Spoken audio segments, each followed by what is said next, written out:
अस्सलामु अलैकुम वरहमतुल्लाहि ताला वबरकातुहू। मेरे अज़ीज़ नाज़रीन, आप लोग खैर आफ़ियत से होंगे। मौला आप लोगों को शादो आबाद रखे। अज़ीज़ नाज़रीन, मैं आप लोगों के सामने एक बहुत ख़ूबसूरत मसला रखने के लिए जा रहा हूँ, जो कि हर एक इंसान से जो है लगा हुआ है। हर एक इंसान के लिए इस मसले को समझना ज़रूरी है। उसके बाद एक छोटी सी क्लिप आप लोगों के सामने रखूँगा। अज़ीज़ नाज़रीन, सवाल ये किया गया है कि सजदे में कितनी उंगलियों का ज़मीन पर लगना फ़र्ज़ है और कितनी उंगलियों का ज़मीन पर लगना वाजिब है। अगर इमाम या कोई और नमाजी सिर्फ़ उंगलियों के सिरे से यानी पोरवों से नमाज पढ़ता रहा तो क्या उसकी नमाज होगी या नहीं होगी। अज़ीज़ नाज़रीन, तो इस मसले का जवाब आप लोग सुनिए। मैं आप लोगों को वाज़े अल्फाज में इसका जवाब दे रहा हूँ।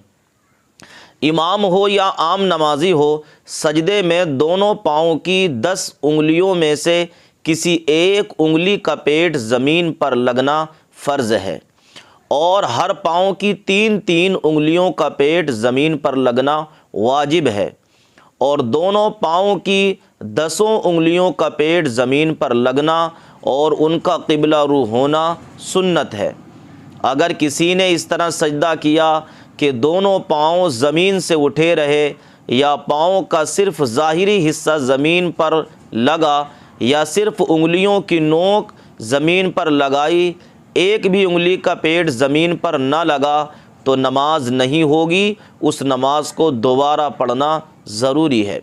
अज़ीज़ नाज़रीन, तो आप लोगों ने इस मसले को समझ लिया होगा कि कम अज़ कम एक उंगलियों का 10 उंगलियों में से पेट ज़मीन पर लगना फ़र्ज़ है और हर पाँव की 3-3 उंगलियों का जो है पेट ज़मीन पर लगना वाजिब है।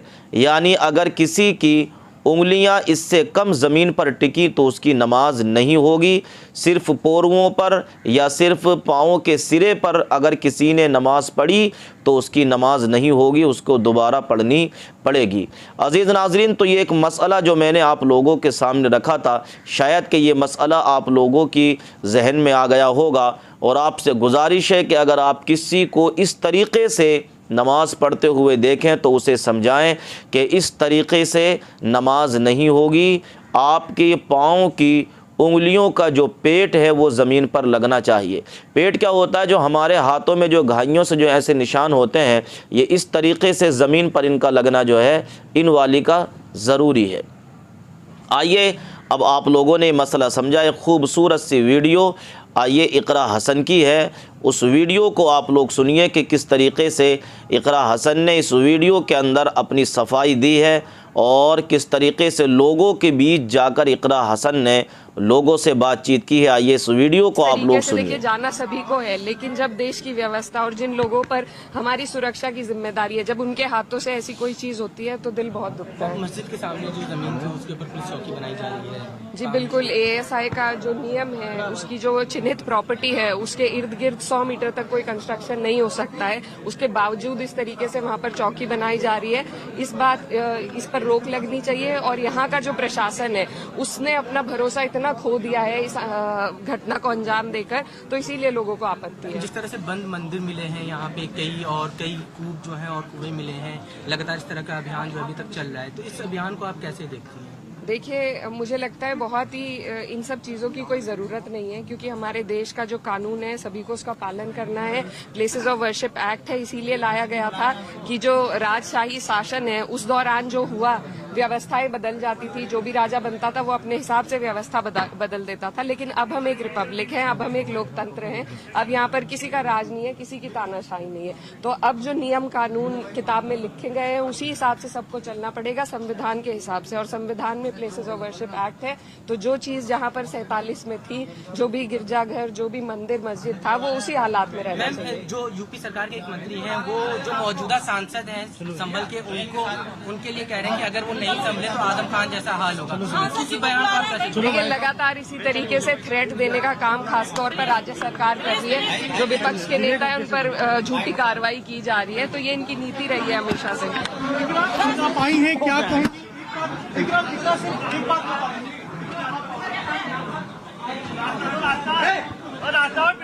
छोड़ दो। देखिए, जो मुझे यहाँ जानकारी मिली है आकर, तो यहाँ पर प्रशासन पर कोई कार्रवाई नहीं हुई है। यहाँ पर जो लोग पीड़ित हैं, जो लोग वहाँ पर मौजूद थे, उन्हीं पर कार्रवाई की जा रही है। हमारी मांग है कि जो लोग यहाँ पर उस वक्त प्रशासन के लोग मौजूद थे, उन पर भी एक इंडिपेंडेंट इंक्वायरी हो कि उनके होते हुए ऐसा क्यों हुआ, ऐसी गोलियां क्यों चली। वीडियोस भी आई हुई है, लेकिन कोई कार्रवाई अब तक नहीं हुई है। सांसद जियाउर रहमान के खिलाफ भी बिजली चोरी का मुकदमा है। इसके साथ साथ आरोप लग रहा है कि उन्होंने दंगा भड़काया और हिंसा हो गई। देखिए, लगातार प्रताड़ित किया जा रहा है उनको। वो हमारे साथ अभी जब पार्लियामेंट का सेशन चल रहा था वहाँ पर मौजूद थे, और उसके बाद से उन पर लगातार कभी बिजली चोरी का, कभी किसी और तरीके का, ये जो सरकार है भाजपा की, इनकी यही नीति रही है कि विपक्ष के जो भी लोग हैं उन पर झूठे मुकदमे लगाकर उनकी आवाज को रोका जाए। तो ये उसी के तहत है। 2 करोड़ का एक दिन में तो मुकदमा नहीं बन सकता। इतने दिन से क्यों नहीं उन पर तहकीकात की गई? अगर ऐसा कुछ सच्चाई थी तो हमें लगता है ये सब बिल्कुल झूठ है, बेबुनियाद है, और सिर्फ यहाँ की आवाज को रोकने के लिए, पार्टी को परेशान करने के लिए, पार्टी के लोगों को प्रताड़ित करने के लिए ये सब किया जा रहा है। कुछ लोग कह रहे हैं कि आप 40 दिन से नहीं आई, 24 नवंबर को हिंसा हुआ, उसके बाद आज सांसद जी पहुंचे हैं यहाँ। जी, हम लोग 2 बार प्रयास कर चुके हैं, हमें रोका गया था। आज भी हम बड़ी मुश्किल से गाड़ियां बदल कर यहाँ पर पहुंचे हैं।